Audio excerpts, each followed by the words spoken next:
I just got sent a press release from ZIPP Wheels about a new set of wheels that they're launching. Well, they've actually already launched it, but they should be in shops imminently. Now, wouldn't normally be that excited, but something in this press release has really sparked my interest, and I think it's going to interest you as well. I think it's just worth talking about, really. Now, this is the new 858 and 808 Firecrest. Now, before you switch away, thinking this is just for triathletes and time trialists, bear with me, because what they've potentially launched is something that makes for a very compelling offer for anyone into endurance road cycling. I better explain. You see, there's 858 was probably the only wheel that I could say ever really impressed me to the point that I could identify it in a lineup. Now, let's say you had a 45mm depth wheel like the ZIPP 353 or something like that, or a Passetti Pico, or a Fast Forward Riot, a Hunt, whatever it is about that 45 wheel depth, which is normally your go-to wheel set for multi-purpose use. Now, I could tell you the difference when I'm riding it between the tyre pressure and the tyres. I would struggle in a blindfold test like Coke versus Pepsi to tell you the difference between any of those wheel sets in terms of how they ride, unless they had loose spokes. If they were all properly trued and tensioned properly, it would be really hard to tell the difference. However, the 858s, the times that I've ridden it, have always left me going a bit, wow, that was... And what makes me say that is because, here's a story actually. So coming down Shap Fell, which is the big fell behind our shop here, and if you know the Lake District, the Shap Fell is long, steep, fast, and it's got loads of wind that comes rattling over the Lake District fells. At the top of it, it sort of bounces off a crag that's at the side of the road, and then that wind comes back at you. Further down, there's a valley. As you come into this valley, all the wind is sort of funneled through this valley, and you just get this big gust of side winds. It can be really, really terrifying to ride down there, to be honest. And normally riding down there on a set of deep section rims requires an awful lot of skill and an awful lot of concentration. Now, there is a time trial that runs up it as well, so it's fine, but you just got to be alert. The 858 is the only wheel set that I've ridden down something like that and felt confident to carry speed. And we're talking speeds of like 60, 62 kph just riding down there, which, okay, I'm not a pro cyclist, but that is a speed that would normally terrify me on a set of really deep section wheels. But these just felt like I was in control. I'm not saying you didn't feel the side winds. What I'm saying is that they felt manageable, controllable.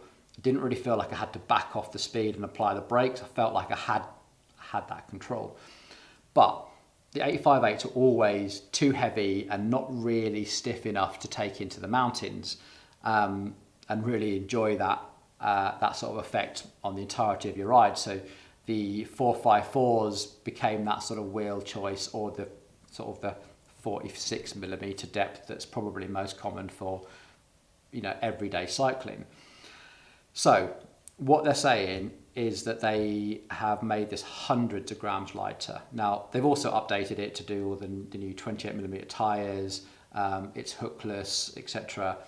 The idea is lower pressures, smoothing out the ride, saving you energy, which is where this like Ironman distance triathlon, long distance, time trials, etc. That's where it already comes from, is getting rid of those vibrations, being nice and smooth, and being faster. Now, what ZIPP are saying in this press release here, and I'll read it out to you. The 858 gives you the benefits of our deep rims at weight typically associated with rims that are 20mm shallower. That's a bold claim. Now, the 858 is that 82 to 85. It's got that sort of sawtooth design, and I'm not an aerodynamics expert. I don't know whether that sawtooth design is the aerodynamics that gives you that stability. All I know is that in my ride experience, this wheel has given me more confidence than I expected from a wheel of that depth, and that is saying something. They've also updated it to the Cognition V2 hubs, which is the same as the 454s. All expected updates. How they've got that weight saving is incredible. So here's what they're saying. Here's the key stats. Rim depth, 85mm. You can see from the picture there, it's big, but it's not like the inside rim width is 23, so they haven't gone as bold on their rim width as the 353s, which are running 25 millimeters. This is still relatively conservative 23, hookless, but you can also run tubeless ready with tubes in there as well if you want to, which might be a good option because of that really, really long valve that you need. But the weight, look at that, 1,530 grams. Now, that's that's incredible, because there are lots and lots of 45 millimeter rims that would struggle to hit that as a wheel set. That's really impressive.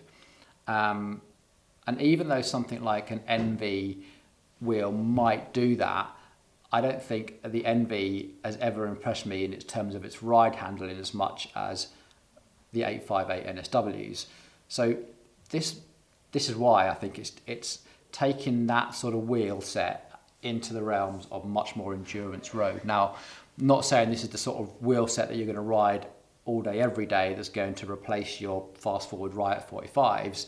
What I'm saying is for endurance, big endurance cycling events, so let's say you're doing something like the Mallorca 312, or you regularly do 100 mile sportives across a variety of terrain, as well as doing, 50-mile time trials, that sort of thing. This wheel set, I think, makes it a lot more usable in a variety of situations, not just triathlon and time trialing. I think this really does put it into the realms of endurance road cycling as well.